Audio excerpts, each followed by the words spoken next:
내게 유익하던 것을 다 해로 여기네. 구주를 위하여 모두 다 버리네. 모든 것을 잃어버려도 나깝지 않음은 예수를 아는 지식이 가장 고상함이라.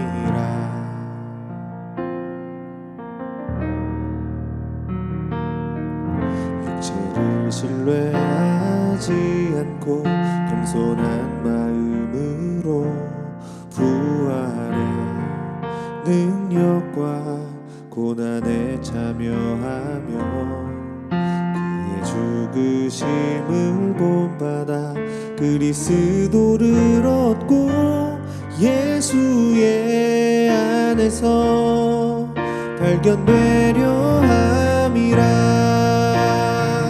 표대를 향하여 그리스도 예수 안에서 부름의 상을 위하여 달려가노라. 이전에 있는 것은 모두 잊어버리고 앞에 계신 그리스도께로 달려가노라. 온 이스라엘이 헤브론에 모여 다윗을 보고 이르되 우리는 왕에 가까운 혈족이니이다.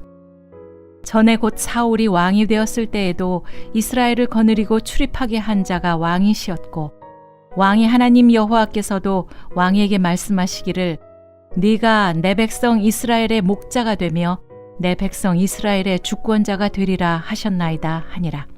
이에 이스라엘의 모든 장로가 헤브론에 있는 왕에게로 나아가니 헤브론에서 다윗이 그들과 여호와 앞에 언약을 맺음에 그들이 다윗에게 기름을 부어 이스라엘의 왕으로 삼으니 여호와께서 사무엘을 통하여 전하신 말씀대로 되었더라. 다윗이 온 이스라엘과 더불어 예루살렘 곧 여부스에 이르니 여부스 땅의 주민들이 거기에 거주하였더라. 여부스 원주민이 다윗에게 이르기를 내가 이리로 들어오지 못하리라 하나 다윗이 시온 산성을 빼앗았으니 이는 다윗성이더라. 다윗이 이르되 먼저 여부스 사람을 치는 자는 우두머리와 지휘관으로 삼으리라 하였더니 스루야의 아들 요압이 먼저 올라갔으므로 우두머리가 되었고 다윗이 그 산성에 살았으므로 무리가 다윗성이라 불렀으며 다윗이 밀로에서부터 두루 성을 쌓았고 그 성의 나머지는 요압이 중수하였더라. 만군의 여호와께서 함께 계시니 다윗이 점점 강성하여 가니라. 다윗에게 있는 용사의 우두머리는 이러하니라.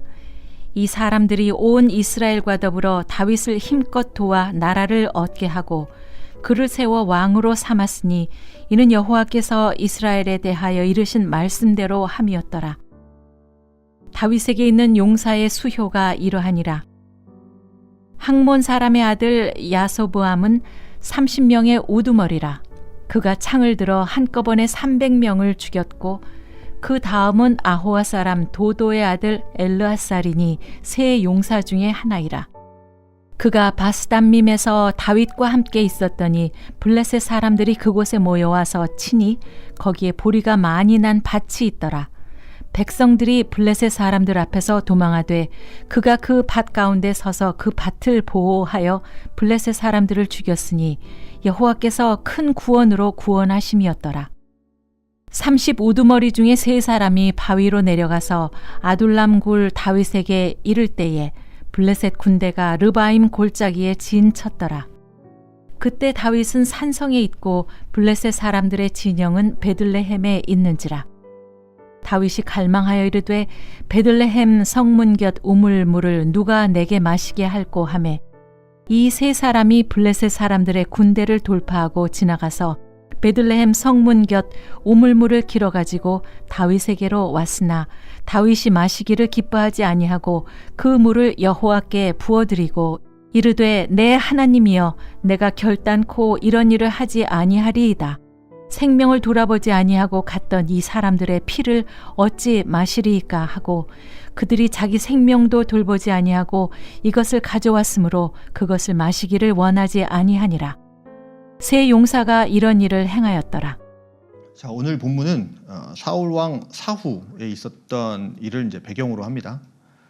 자, 사울은 알다시피 사무엘을 통해서 하나님께 기름 부음 받은 왕이었습니다. 그러나 이제 스스로 하나님께 대해서 이제 배교를 하게 되었고 또 불순종해서 이제 왕위를 다윗에게 빼앗기게 되죠. 자, 오늘 역대상의 본문은 기록하고 있지 않지만 이 사무엘상 31장을 보면요, 사울과 그의 세 아들이 이 블레셋과의 전쟁에서 패하고 스스로 목숨을 끊는 그런 비참한 일을 이제 기록합니다. 자, 이제 이스라엘의 왕은 공석입니다. 그렇기 때문에 반드시 새로운 왕이 등장해야 하는 시기가 이제 오게 된 것이죠. 그러나 하나님께서는 이미 이 다윗이라고 하는 한 사람을 택하셔서 그로 이스라엘의 왕으로 세우고자 하시는 그 뜻을 가지고 계셨습니다. 자, 그랬기에 아직은 이 사울이 살아 있었을 그 당시에 이 사무엘을 이제 먼저 그에게 보내셔서 이제 기름을 부으셨고 이스라엘의 차기 임금으로 세우셨습니다. 자, 그리고 이제 그 뜻이 이제 성취되어야 했고요. 그리고 새로운 임금의 즉위를 위해서 이스라엘 민족들 전체가 이제 한 곳에 모였다라고 이제 본문은 이렇게 시작을 합니다. 자, 1절, 2절의 말씀을 보면 온 이스라엘이 함께 이제 이 헤브론에 모여서 다윗을 왕으로 추대하는 장면이 이제 기록되어 있습니다. 자, 온 이스라엘의 염원이 무엇이겠습니까? 이제 하나님이 기름 부으신 이 다윗이라고 하는 이 사람이 이스라엘의 이제 목자가 되는 거고요. 그리고 온 백성의 주권자가 되는 일이었습니다. 자, 우리가 먼저 좀 생각해 봤으면 좋은 것은 이 하나님께서 이 사울이라고 하는 사람의 뒤를 이어서 왜 다윗이라고 하는 한 사람을 택하였는가라는 겁니다. 왜냐하면 이 다윗의 삶을 보면 그의 아버지 이새에게도 사랑받지 못했던 한계가 뚜렷했던 자였고요. 또한 이 다윗은 평생 사울의 칼날을 피해서 도망 다녔던 방랑자였기 때문이죠. 그런데 하나님은 그러한 다윗을 온 이스라엘의 초대를 받아서 임금의 자리에 오르게 하십니다. 그렇다면 그 이유는 뭘까? 성경은 그 즉위의 근거를 뭐라고 말하고 있냐면 하나님의 약속과 말씀이다라고 이야기합니다. 자, 하나님께서는 다윗을 참 많이 사랑하셨고 또 아끼셨습니다. 자, 그러나 단순히 그를 사랑하셨기 때문에 그에게 왕위를 준 것은 아니죠. 분명 어떠한 이유가 있었다라는 것이죠. 자, 사무엘하 2장 1절에 보면 그 단서가 등장하는데요. 그 후에 다윗이 여호와께 여쭈어 아뢰되 내가 유다 한 성읍으로 올라가리이까? 여호와께서 이르시되 올라가라. 다윗이 아뢰되 어디로 가리이까? 이르시되 헤브론으로 갈지니라. 자, 이 말씀은 사울의 이제 전사 소식을 들은 후에 다윗의 행동을 기록하고 있고요. 이 말씀은 역대상 11장의 배경이 되기도 합니다. 자, 다윗은 가장 먼저 뭐라고 있습니까? 그는 하나님께 두 가지를 여쭈죠. 자신의 아주 작은 움직임 하나, 자신의 일거수일투족을 먼저 여호와 하나님께 묻고 있습니다. 그리고 그 뜻을 구하고 있다라는 거죠. 그러니까 우리 모두 하나님께 사랑받기 원하시죠. 그리고 우리 모두는 하나님을 또 사랑하기 원합니다. 그렇다면 가장 하나님이 기뻐하시는 것이 무엇인가를 아는 것이 가장 중요하죠. 오늘 말씀은 우리에게 뭘 알려주고 있습니까? 하나님이 가장 기뻐하시는 것은 먼저 겸손히 하나님의 뜻을 구하는 것, 그리고 하나님께서 말씀을 통해서 계시하신 그 뜻에 순종하는 것을 하나님이 가장 기뻐하신다라는 겁니다.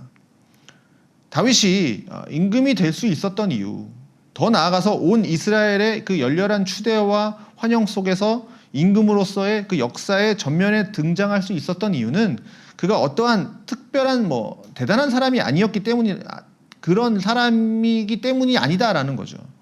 그는 겸손히 하나님의 뜻을 구했고요. 하나님이 주신 그 뜻에 순종했던 사람이었기 때문에 하나님 손에 들려 쓰임 받을 수 있었던 겁니다. 우리 역시 매사에 하나님의 뜻을 구해야 합니다. 그리고 우리에게 신이 계시하신 그 하나님의 뜻, 그 말씀에 온전히 순종해야 합니다. 그것이 하나님이 가장 기뻐하시는 길이라는 사실이죠. 자, 이어서 4절에서 7절까지 말씀 보면 이 다윗이 예루살렘을 이제 정복하는 이야기가 등장을 하는데요. 다윗이 즉위하고 가장 먼저 한 일은 이 성경은 예루살렘을 빼앗아서 그의 본거지로 삼았다라는 것을 기록하고 있습니다. 자, 이 말씀이 예루살렘이라고 하는 지역이 여전히 수복되지 않았다라는 사실에 우리가 좀 주목해 볼 필요가 있습니다. 그러니까 여호수아 때로 한번 돌아가 볼까요? 15장 63절에 보면 이런 말씀이 있는데요. 예루살렘 주민 여부스 족속을 유다 자손이 쫓아내지 못하였으므로 여부스 족속이 오늘까지 유단 자손과 함께 예루살렘에 거주하니라. 자, 이 예루살렘이라고 하는 이 도시는 유다 자손의 기업에 속한 도시였던 거죠. 그런데 하나님이 이 유다 자손에게 그들을 쫓아내라, 여부스 족속, 그것을 지배하라 라고 명령을 주셨지만 유다 자손은 그 명령에 온전히 순종하지 못했고요. 예루살렘을 빼앗지 못했습니다.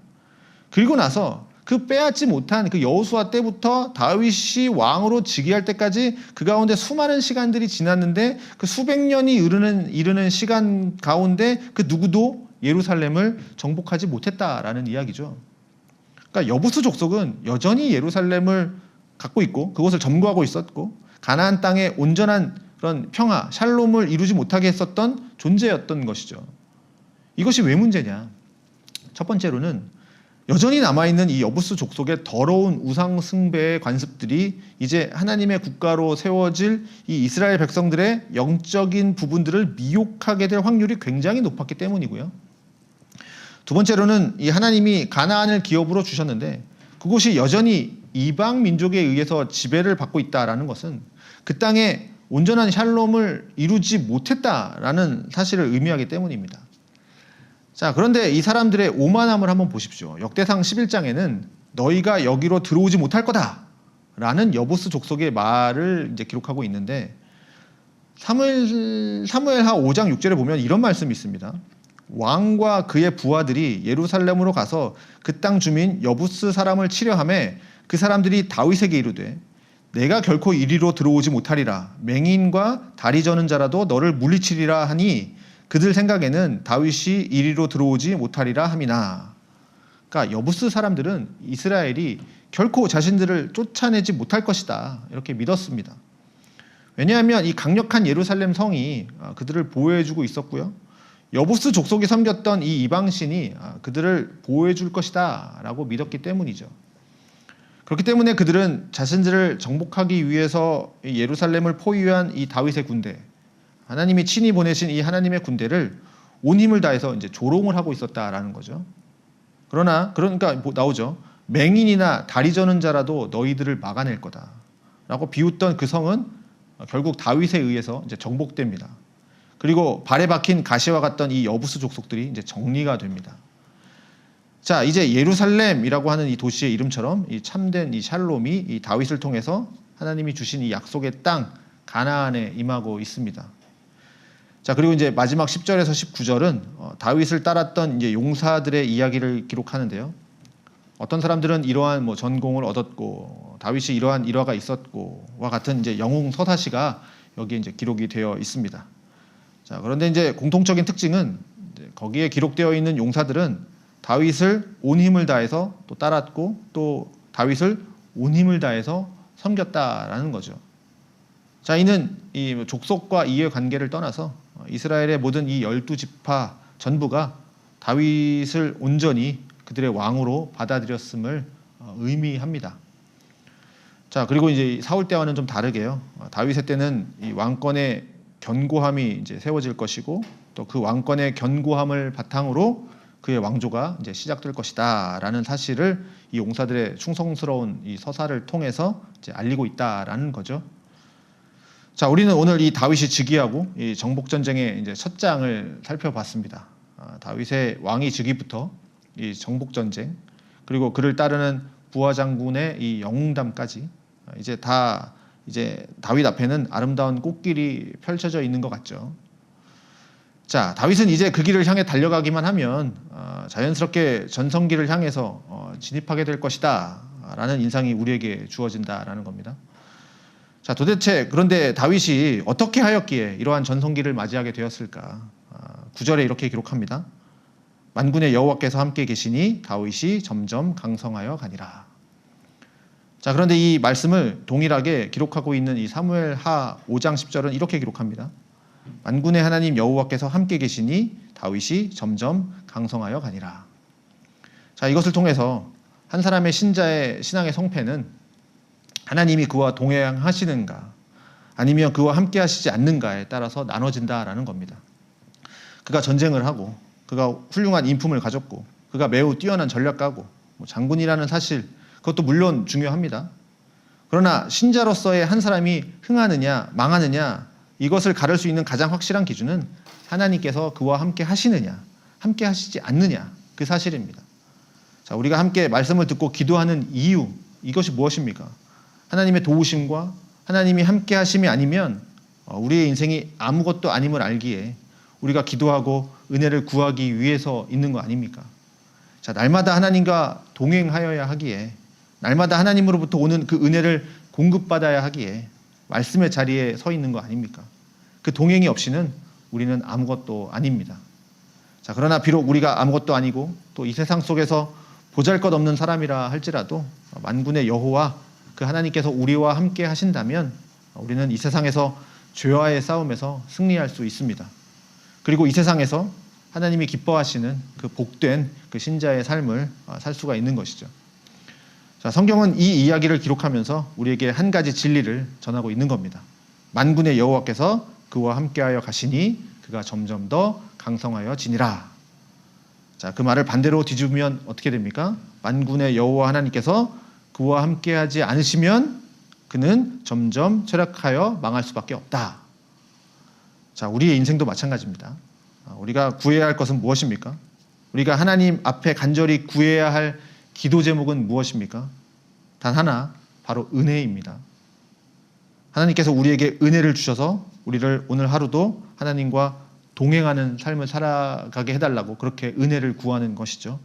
비록 우리는 연약하고 나약하지만 그 은혜가 우리 안에 있을 때 이 죄와의 싸움에서 승리할 수 있고요. 그 은혜가 우리 안에 있을 때 하나님이 기뻐하시는 삶을 살 수 있다라는 것을 우리는 확신이 우리에게 있다라는 것이죠. 우리가 주님 앞에 나아갈 때 그 풍성한 은혜를 우리에게 더하실 줄로 믿습니다. 그런 하루가 되기를 주님의 이름으로 축원드립니다. 기도하겠습니다. 하나님, 우리가 하나님과 동행하는 그 은혜를 구할 때 하나님이 우리에게 긍휼히 여기셔서 그 은혜를 내려주실 줄로 믿습니다. 그리고 그 은혜를 힘입어서 오늘 하루도 기쁘게 살아갈 수 있도록 도와주시옵소서. 예수님의 이름으로 기도합니다. 아멘.